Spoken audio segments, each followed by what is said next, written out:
Andy Brown. I'm 62 years of age. We've been in Costa Rica now for 4 years, since March 31st of 2009. And I'm Fran Brown. I am 62, but a little older than him by 3 months and 2 days. And I've been here with him the whole time, so I guess it's been 4 years too for me. you've been in Costa Rica for 4 years. You have lived in 3 different places.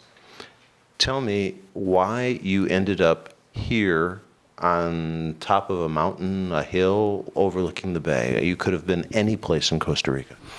The first place that we moved to was in an area just north of San Ramon in the Central Valley of Costa Rica. All the research that we did leading up to that move told us that we wanted to be in a place that was close to the airport, close to hospitals, private and public hospitals, and somewhat close to the beach. So we started by looking at the maps and doing an awful lot of research, talking to individuals, and determined that San Ramon and the towns that surrounded San Ramon physically was the geographic center for us. That gave us everything that we wanted. So you rented a house in San Ramon. How'd that work out for you? It was great in the beginning because I think everything was new and everything was different. We were all excited, but I grew not to like it. It was not for me. We're beach people. We grew up in Miami, Florida, and love the beach. Never thought we could afford the beach. And every day when we were in San Ramon, we would want to go to the beach all the time. And first we started once a month and twice a month and then every week. And then we decided, life's too short. Let's just try the beach for a while. And settled on a nice little house right near the beach, a 5-minute walk to the beach, and really loved it. We were there for 2 years and felt like we were part of the community. As Andy started getting more stuff, it was time to look for a bigger house. And we thought, wouldn't it be cool to have a house with a view? And we thought, let's try that. And we like it. We like it a lot. So total 4 years. Yes. In that period of time, you've met your fair share of expatriates from the States. It's important for us to go ahead and not just meet the expats living here, but also to meet the locals and ingratiate ourselves into the community as much as we can. Why is that so important? It's part of the experience. It's if we wanted to live in Costa Rica and enjoy the U.S. experience, we would have moved to Escazú or Santa Ana or something like that. We've elected to go ahead and move into areas that will allow us to go ahead and embrace the Costa Rican culture. The people here are absolutely fantastic. We got some good relationships with the locals here, and I participate in teaching in school, teaching English in some of the local schools. Andy didn't touch on this, but every year at Christmas, we give out candy canes on the beach. It's just something kind of silly that we like to do. And the first year we gave out 75 candy canes. That's all we had. We had them muled in from the States. And the kids just come running from everywhere because they see us, we're goofy gringos. We walk around with Santa hats on and reindeers. Our dogs have red bandanas. And all I want is a smile. And if I can get a smile and a hug, that makes my day. So last year we gave out 750, and this year we're slated for 1,000. We're visitors in their country. So I think we need to give back to them, and I really enjoy that. You're having fun as an expat. Yes, I am. I'm having a lot of fun. What's the secret? Just chill, lay back and chill. I mean, some of the things they do are totally ridiculous. I mean, they don't make any sense at all, but they're happy. And why do we have to say what we do in the States is the right thing? Why do we always have to change the way they do things? They've been doing this a long time. They're happy. So, Andy, if I'm a potential client for the due diligence tour, and I'm going to ask you, Andy, why would I want to do a due diligence tour? What would you say to me? You can not take a tour, and you can read all the hype, all the literature, and be enamored with just how wonderful Puerto Vida is. Or you can go ahead and do some serious research and talk to people who are living here and who are not afraid to go ahead and talk to you about the good, the bad, and the ugly. All of a sudden, people come here, they think they can live like a king on $500 a month. That's a total bunch of crap. Unless you want to go ahead and lower your standards of living where it's going to be uncomfortable for you, it's not going to be safe, and it's not going to be a kind of life that you have envisioned for yourself. What we want to be able to do on our tours is relate to people our experiences. We're not saying what we're doing is right, and we're not saying what we're doing is wrong. This is stuff that has happened to us, things that we have done in preparation for our move here. By telling people this information, telling them what we've gone through and what they have to go through now for them to achieve the same state, it's lessening the likelihood that they're going to make a mistake when they get here. I would much rather talk somebody out of coming to Costa Rica than see them make some stupid mistakes. And that was really the impetus behind Boomers Offshore, the website, our newsletter, our videos. We want people to avoid the mistakes. What would you and Andy show me on a new due diligence tour? Well, our first day is, which we have a guest here right now, I was going over it with him, we take them to 6 of our friends' homes. So they can sit there for an hour where they can learn, what they spend, what groceries really cost, what rent really costs, what electric really costs, if these people brought a container, if these people came with suitcases. So they just get a feel for, oh, well, these guys did it this way and these guys did it that way. So I think it's a good way just to meet our friends. That's all. It's pretty easy. I mean, this is not rocket science here. They meet our friends, they chat with them, we take them to lunch, and we take them to a soda. Let's have the local food. Let's not go to McDonald's, which we don't have fast food around here anyway, but let's take them to have local food. The second day, we take them to the pharmacy. A lot of people our age are on medication. Let's go see if it's available. Let's go see, talk to the pharmacist, see how much that stuff costs, because a lot of people might be giving up their Medicare. So let's go there. We'll take them, if they're bringing an animal, we take them to the vet. Go talk to the vet a little bit and see what shots are here, what your concerns are. We also take them to see a local doctor to know that we have real doctors here. They're not witch doctors. So if you have an illness, and it's very different because in these States, a nurse will open the door and let you in. Here, the doctor opens the door. You sit there and talk to the doctor. You don't have 15 minutes. You can stay there an hour.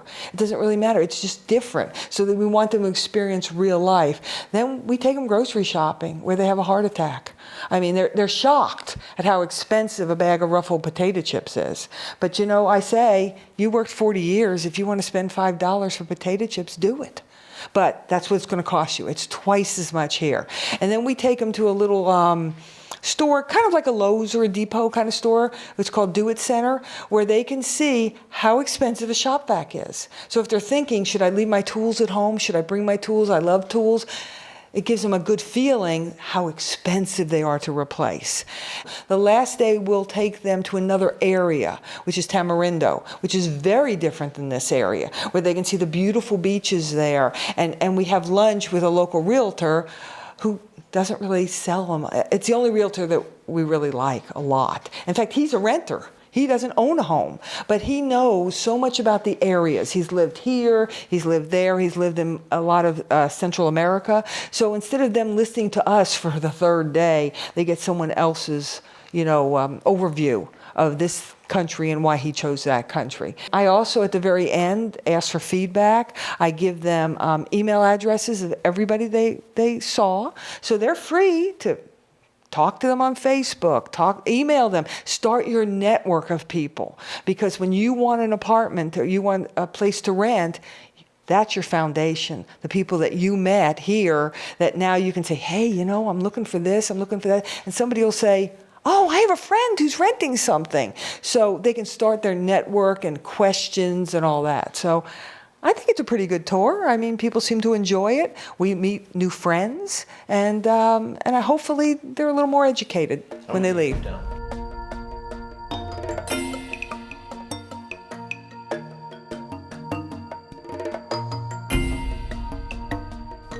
Overall cost.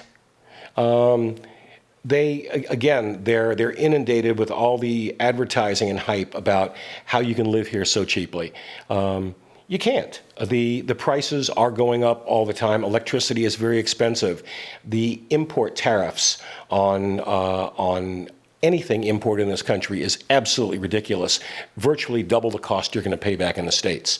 If I buy a camera for $500, I'm likely to pay $400 in taxes. So it's those kinds of things that shock people more than anything else. If if it's not from Costa Rica, it's going to carry a very expensive price tag. It amazes me when I tell them there's no mail here. We haven't gotten mail in 4 years, and we're perfectly fine with it. We don't need mail. Any bills that we would have, we pay online. Andy does USA Today. He can read that online. You can get any magazine online. You just don't really need it. But most of our guests are shocked. What do you mean there's no mail? I'm like, no mail. Sorry. So we've eliminated the need for mail, and that's the important thing, and that's one of the things that we tell everybody who's coming here. You've read all the magazines that talk about how great life is living internationally as an expat. What do you think? Their objective is to sell magazines and sell advertising, so they have a vested interest in making things look good. The same thing when you talk to realtors, and you're going to hear stories about how homes, they're selling out, their inventories are decreasing, they're selling out of everything, prices are on the way back up. It's a load of BS for the most part. If there's anybody who has a vested interest in making money living in Costa Rica and they're publishing information about why you should come here, I would immediately put that into a category of being suspect information. You agree, Fran? Yes, I really do. I've looked at some of the magazines that have the breakdown of the cost, and it's not true. It's just not true. You can live here. We have friends that live here on, $1,000 or $1,800 a month. It's not the way we want to live, but they're happy. And that's fine. If that's what you want, that's fine. And if you only want to eat beans and rice all the time and have soup, that's fine. But most of the gringos that come here are not wanting to live that way. So that's why we think it's important to take them to the grocery store so they have a real feel for what real groceries cost.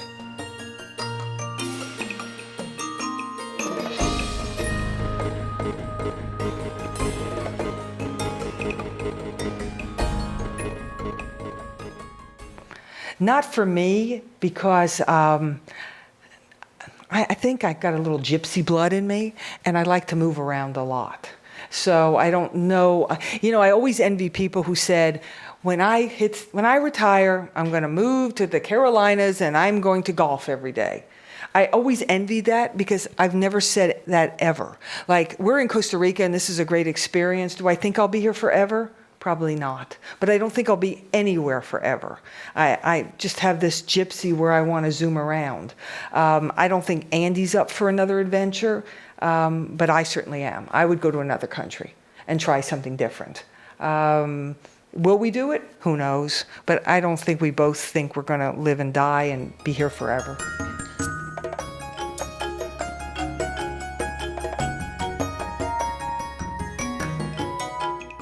No, I've not been tempted to go home yet. I'm on some days when I'm upset about some things and hearing some medical issues from some friends who have had some major problems, I have thought about it.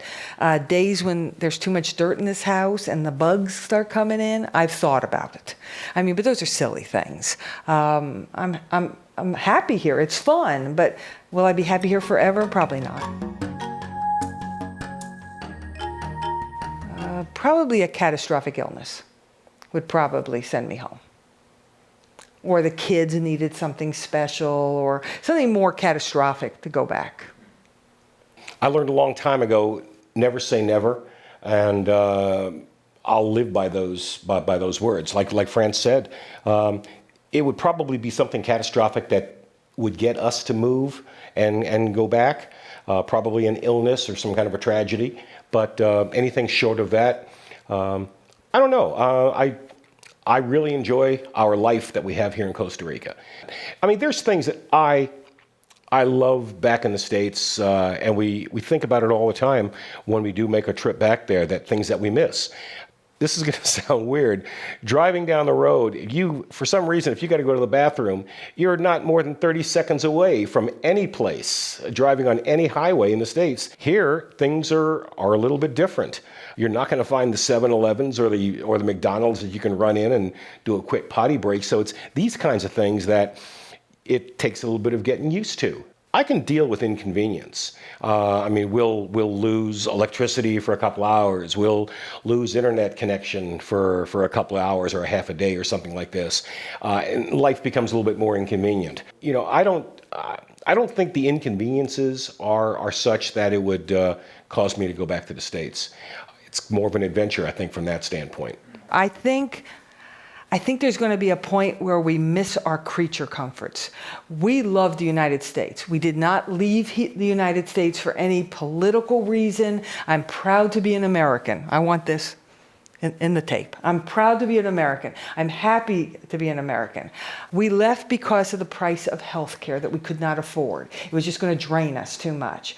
So even yesterday I said, wouldn't it be nice if they could deliver a pizza? It's just those little inconveniences that you're used to. You don't think anything of it in the United States. You loved the roads when we were there a couple of months ago. Oh, wow, there's no potholes. We can put it on cruise control. So there are all those little silly things, so maybe it's the creature comforts that you might want again. But this is a great adventure, and this is fun. And I loved living in the Central Valley, even though it wasn't the thing for me, because it was fun, and it was different, and an adventure. Even though you hated it sometimes. Right, and I did hate it sometimes. But I don't regret that we went, because now I think it's better to have tried than to talk about it and do nothing.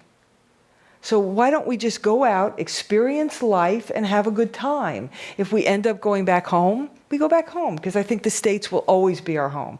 I can't tell you which state it'll be, because I have no idea. We've lived in 8 different states, and we're now looking, if we go back, maybe someplace we've never been, because I just don't think you can ever go back home. Things have changed. But it would be nice to have a pizza delivered every once in a while.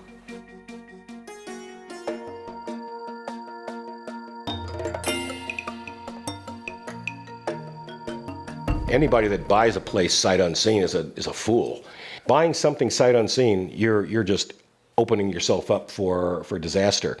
There are people come here, they're invited by developers, they're invited by realtors to come visit our new project.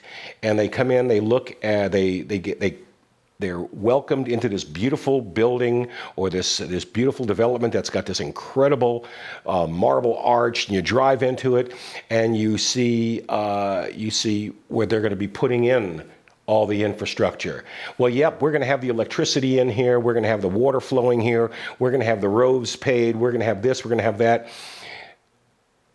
A lawyer that I've become quite friendly with in San Jose, a fellow named Roger Peterson, has told people, he's told me, he's told people at international living conferences, he says, if you can't see it, touch it, smell it, it doesn't exist. Don't get sucked in to somebody's slide presentation. Don't get sucked into listening to a developer show you what's going to be. Because if it's not there right then and there, it doesn't exist.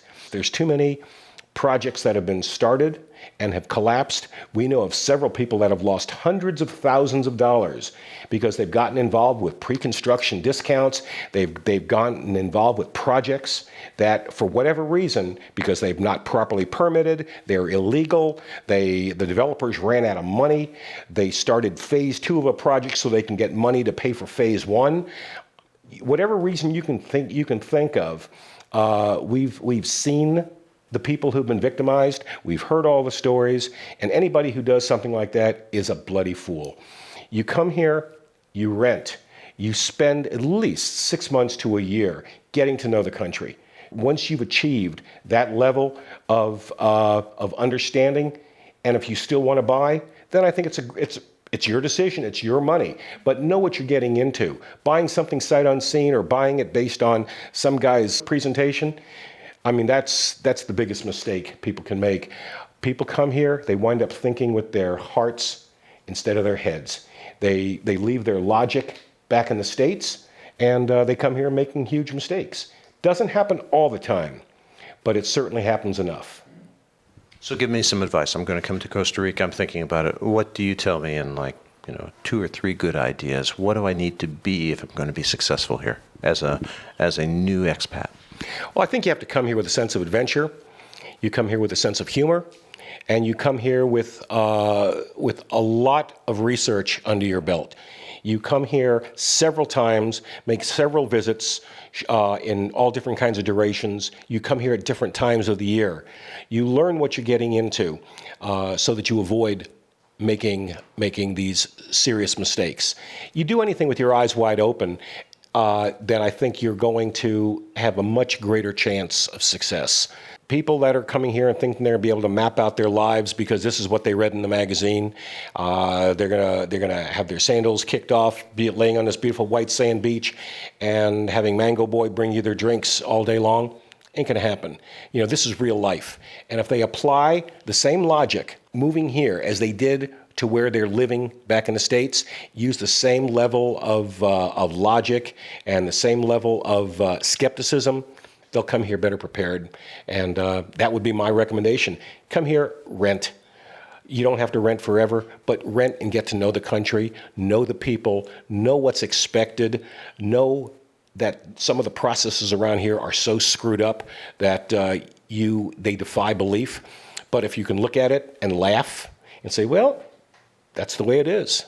If you can do that and live and be happy with yourself, you stand a much, much better chance of living here happily and successfully. And you just talk about processes that are screwed up beyond belief. One of the people we talked to went back to the States because he just couldn't take the bureaucracy. Fran, what do you say about that? Chill. Just try to chill about it. I mean, lower your expectations here. You're in a third world country. My philosophy is when I go into the bank or go anywhere to get something done, I expect it to take 3 visits. If I get it done in less than 3, man, I won. So just lower your expectations a little bit. You're retired. What else do you got to do? Just go back a couple of times. It doesn't really matter. And if it's less than 3, you won.